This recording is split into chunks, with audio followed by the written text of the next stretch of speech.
Hi ಎಲ್ರಿಗೂ ನಮಸ್ಕಾರ. ನಾನು ಈ ಒಂದು ವಿಡಿಯೋದಲ್ಲಿ CAರನ್ನು ಆನ್ಲೈನಲ್ಲಿ ತಮ್ಮ ಮೊಬೈಲ್ನಲ್ಲಿ ಹೇಗೆ ಅಪ್ಲೋಡ್ ಮಾಡೋದಂತ ಸಂಪೂರ್ಣವಾಗಿ ಮಾಹಿತಿ ಕೊಟ್ಟಿದ್ದೇನೆ. ಇಂದಿನ ಸರ್ಕಾರಿ ಸುತ್ತೋಲೆಯಂತೆ CAರನ್ನು ಪ್ರತಿಯೊಬ್ಬರು ಆನ್ಲೈನಲ್ಲಿ ಅಪ್ಲೋಡ್ ಮಾಡಬೇಕಾಗಿರೋದು ಕಡ್ಡಾಯವಾಗಿರುತ್ತೆ.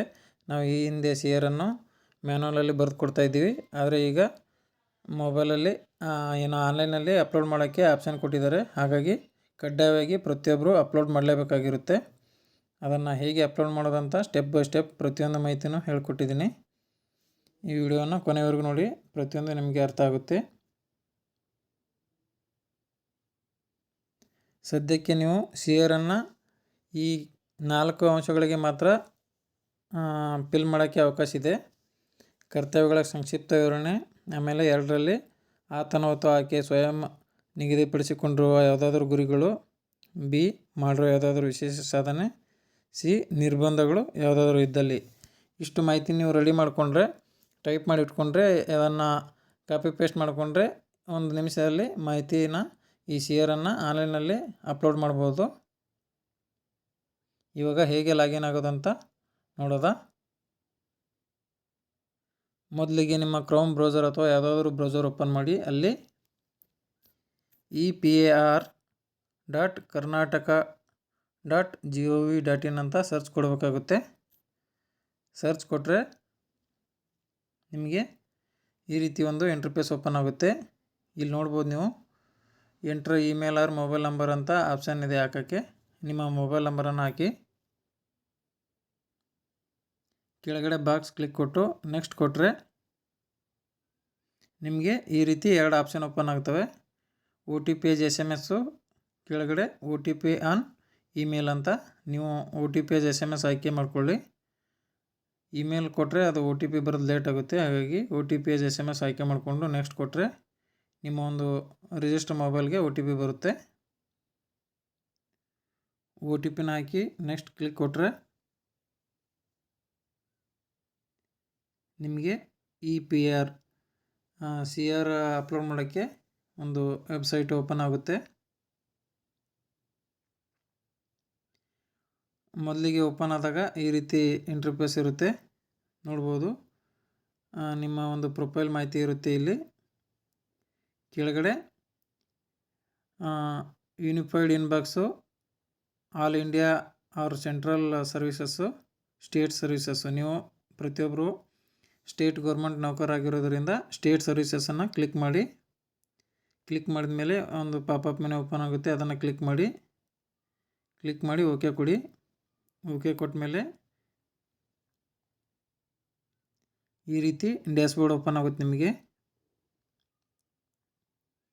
ಇಲ್ಲಿ ನೋಡ್ಬೋದು ನೀವು ಲೆಫ್ಟ್ ಸೈಡು ಎಲ್ಲೋ ಇದ್ರ ಕೆಳಗಡೆ ಇ-ಸೈನ್ ಅಂತಿರುತ್ತೆ. ನಿಮಗೆ ಇಲ್ಲಿ ಡೈರೆಕ್ಟು PRID ಅಂತಿದೆಯಲ್ಲ, ಅದು ಕ್ಲಿಕ್ ಕೊಟ್ಟರೆ CAR ಏನು ಫಿಲ್ ಮಾಡೋಕ್ಕೆ ಆಪ್ಷನ್ ಬರುತ್ತೆ. ಅದನ್ನು ಮಾಡಬೇಡಿ. ಮೊದಲು ಇ-ಸೈನ್ ಅಂತ ಇದೆಯಲ್ಲ, ಆ ಇ-ಸೈನ್ಗೆ ಹೋಗಿ ನಿಮ್ಮ ಒಂದು ರಿಜಿಸ್ಟರ್ ಇ-ಸೈನ್ UPI ಟೋಕನ್ ಅನ್ನೋದು ಕ್ರಿಯೇಟ್ ಮಾಡ್ಕೋಬೇಕಾಗುತ್ತೆ.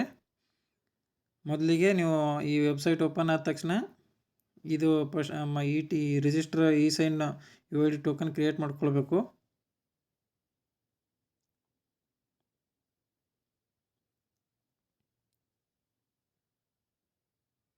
ಅದಕ್ಕೆ ಕ್ಲಿಕ್ ಕೊಟ್ಟರೆ ಈ ಥರ ನಿಮಗೆ ನೋಡ್ಬೋದು, ಇಲ್ಲಿ ರಿಜಿಸ್ಟರ್ ಇ-ಸೈನ್ ಅಂತ ಬರುತ್ತೆ.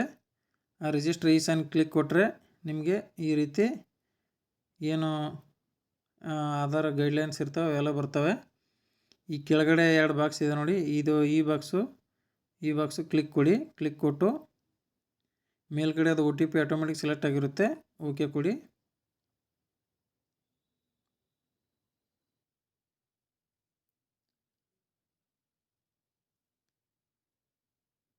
ಓಕೆ ಕೊಟ್ಟರೆ ಈ ರೀತಿ ನಿಮಗೆ ಒಂದು ಇಂಟರ್ಫೇಸ್ ಓಪನ್ ಆಗುತ್ತೆ. ಆಧಾರ್ ಕಾರ್ಡ್ ನಂಬರ್ ಹಾಕೋಕ್ಕೆ ನಿಮ್ಮೊಂದು ಆಧಾರ್ ಕಾರ್ಡ್ ನಂಬರ್ ಹಾಕಿ OTP ಕೊಡಬೇಕು. ಇಲ್ಲಿ ಆಧಾರ್ ನಂಬರ್ ಹಾಕಿ OTP ಸೆಂಡ್ ಕೊಟ್ಟರೆ ಇಲ್ಲಿ OTP ಬರುತ್ತೆ. OTP ಹಾಕಿದ ಮೇಲೆ ಕೆಳಗಡೆ ಸಬ್ಮಿಟ್ ಬಟನ್ ಕ್ಲಿಕ್ ಕೊಡಿ.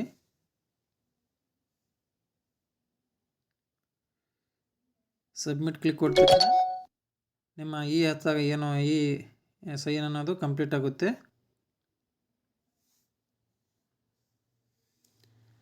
ಕಂಪ್ಲೀಟ್ ಆದಮೇಲೆ ಈ ಥರ ನಿಮಗೆ ಒಂದು ಡ್ಯಾಶ್ಬೋರ್ಡ್ ಓಪನ್ ಆಗುತ್ತೆ. ಪುನಃ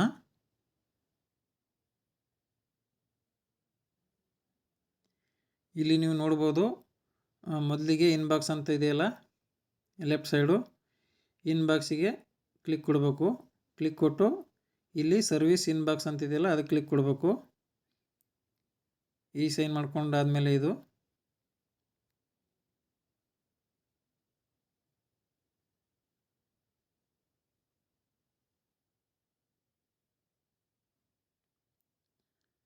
ಇನ್ಬಾಕ್ಸಿಗೆ ಅಲ್ಲಿ ಕ್ಲಿಕ್ ಕೊಟ್ಟರೆ ಈ ಥರ ಪೇಜ್ ಓಪನ್ ಆಗುತ್ತೆ.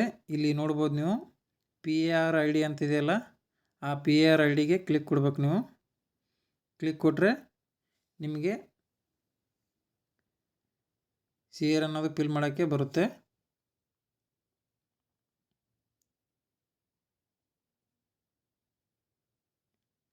ಇಲ್ಲಿ ನೀವು ನೋಡ್ಬೋದು ಬೇಸಿಕ್ ಇನ್ಫಾರ್ಮೇಷನ್ ಆಲ್ರೆಡಿ ಫಿಲ್ ಆಗಿರುತ್ತೆ, ಅದನ್ನು ನೀವು ಟೈಪ್ ಮಾಡಬೇಕಾಗಿಲ್ಲ.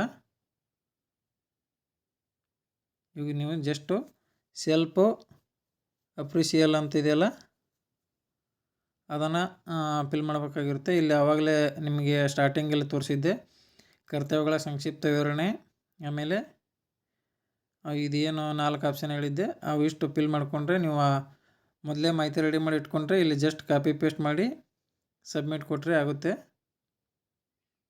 ನೀವು ಏನು ಮಾಹಿತಿ ರೆಡಿ ಮಾಡ್ಕೊಂಡಿರ್ತೀರ ಎಲ್ಲನೂ ಫಿಲ್ ಮಾಡಿ ಇಲ್ಲಿ ಬರೆದಿರುತ್ತೇನೆ ಅಂತ ಒಂದು ಆಪ್ಷನ್ ಇರುತ್ತೆ, ಅದನ್ನು ನೀವು ಬರೆದಿರುವುದಿಲ್ಲ ಅಂತ ಒಂದು ಚೇಂಜ್ ಮಾಡ್ಕೋಬೇಕಾಗುತ್ತೆ. ಯಾಕಂದರೆ ಇಲ್ಲಿ ವರದಿ ಮಾಡಲ್ಪಡುವ ಸರ್ಕಾರಿ ನೌಕರ ವರದಿ ಮಾಡುವ ಪ್ರಾಧಿಕಾರ ಆಗಿದ್ದಲ್ಲಿ ಅದನ್ನು ಬರೆದಿರುತ್ತೇನೆ ಅಂತ ತಗೋಬೇಕು. ನಾವು ವರದಿ ಮಾಡುವ ಪ್ರಾಧಿಕಾರ ಇರೋದ್ರಿಂದ ಈ ಒಂದು ಆಪ್ಷನನ್ನು ಬರೆದಿರುವುದಿಲ್ಲ ಅಂತ ಸೆಲೆಕ್ಟ್ ಮಾಡ್ಕೋಬೇಕು. ಡಿಫಾಲ್ಟ್ ಅದು ಬರೆದಿರುತ್ತೇನೆ ಅಂತ ಇರುತ್ತೆ, ಅದನ್ನು ನೀವು ಮರಿದೇನೆ ಬರೆದಿರುವುದಿಲ್ಲ ಅಂಥೇಳಿ ಕ್ಲಿಕ್ ಮಾಡಿಕೊಂಡು ನೆಕ್ಸ್ಟು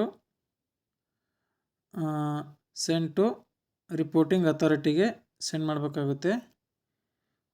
ಈ ಒಂದು ಪಾಪಪ್ ಮೆನು ಕೇಳುತ್ತೆ, ಒನ್ಸ್ ಫಾರ್ಮ್ ಈ submitted data will not be changed ಅಂತ. ಅಂದರೆ ಒಂದು ಸಲ ನೀವು ಸಬ್ಮಿಟ್ ಮಾಡಿದ್ರೆ ಡಾಟಾ ಚೇಂಜ್ ಮಾಡೋಕ್ಕಾಗಲ್ಲ, ಸಬ್ಮಿಟ್ ಮಾಡ್ತೀರಾ ಅಂತ ಕೇಳುತ್ತೆ. ಎಲ್ಲನೂ ಫಿಲ್ ಮಾಡಿ ನೋಡಿಕೊಂಡು ಓಕೆ ಕೊಡಿ. ಓಕೆ ಕೊಟ್ಟ ಮೇಲೆ ನಿಮಗೆ ಈ ರೀತಿ ಡ್ಯಾಶ್ಬೋರ್ಡ್ ಓಪನ್ ಆಗುತ್ತೆ. ನೀವು ಲ್ಯಾಪ್ಟಾಪಲ್ಲಿ ಏನಾದರೂ ಓಪನ್ ಮಾಡ್ಕೊಂಡಿದ್ರೆ ನಿಮ್ಮ ಹತ್ರ DSC ಕಾರ್ಡ್ ಇದ್ದರೆ ಮೊದಲೇ DSC ಆಪ್ಷನ್ ಕ್ಲಿಕ್ ಮಾಡ್ಕೊಂಡು ನೀವು ಸೈನ್ ಮಾಡ್ಕೋಬೋದು.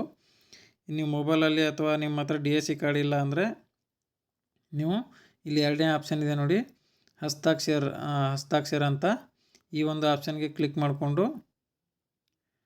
ಮಾಡಿಕೊಂಡ್ರೆ ಈ ರೀತಿ ಒಂದು ಡ್ಯಾಶ್ಬೋರ್ಡ್ ಓಪನ್ ಆಗುತ್ತೆ.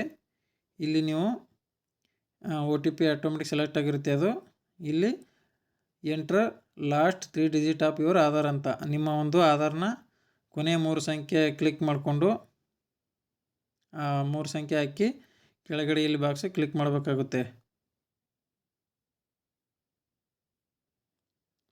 ನಿಮ್ಮ ಆಧಾರ್ನ ಕೊನೆಯ 3 ನಂಬರು ಹಾಕಿ ಇಲ್ಲಿ ಕೆಳಗಡೆ ಬಾಕ್ಸನ್ನು ಕ್ಲಿಕ್ ಮಾಡಬೇಕಾಗುತ್ತೆ. ಕ್ಲಿಕ್ ಮಾಡಿ ನೀವು ಓಕೆ ಕೊಡಬೇಕು. ಓಕೆ ಕೊಟ್ಟಾಗ ನಿಮಗೆ OTP ಇದಕ್ಕೆ ಹೋಗುತ್ತೆ, ಆಧಾರ್ OTPಗೆ ಹೋಗುತ್ತೆ. ಅದು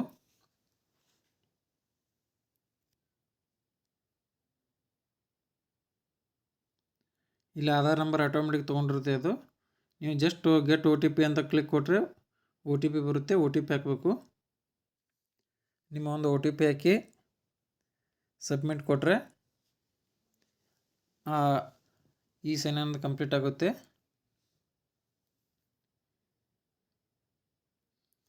ಫೈನಲ್ ಆಗಿ ನೀವು ಈ ಥರ ನಿಮ್ಮ ಒಂದು ಶೇರನ್ನು ನಿಮ್ಮ ಆ ಥರ ಏನು ಆಫೀಸಿಗೆ ಸಬ್ಮಿಟ್ ಮಾಡಿದಿರಂತ ಈ ರೀತಿ ಒಂದು ಮೆಸೇಜ್ ಬರುತ್ತೆ. ಈ ಥರ ಮೆಸೇಜ್ ಬಂದರೆ ನಿಮ್ಮ ಒಂದು CR ಅನ್ನೋದು ಸಬ್ಮಿಟ್ ಆಗಿದೆ ಅಂತ. ಇದನ್ನು ನೀವು ಸ್ಕ್ರೀನ್ಶಾಟ್ ತೆಗೆದು ಇಟ್ಕೋಬೋದು. ಈ ರೀತಿ ನಾನು ವಿಡಿಯೋದಲ್ಲಿ ಹೇಳಿರುವ ಪ್ರತಿಯೊಂದು ಸ್ಟೆಪ್ಪನ್ನು ಫಾಲೋ ಮಾಡಿ ನಿಮ್ಮ ಒಂದು CR ಅನ್ನು ಅಪ್ಲೋಡ್ ಮಾಡ್ಕೋಬೋದು. ಈ ಒಂದು ವಿಡಿಯೋ ಇಷ್ಟ ಆದರೆ ಲೈಕ್ ಮಾಡಿ, ನಿಮ್ಮ ಏನೇ ಡೌಟ್ಗಳಿದ್ರೂ ಕಮೆಂಟ್ ಬಾಕ್ಸಲ್ಲಿ ತಿಳಿಸಿ. ಹಾಗೆ ನನ್ನ ಪೇಜನ್ನು ಫಾಲೋ ಮಾಡಿ. ಧನ್ಯವಾದಗಳು.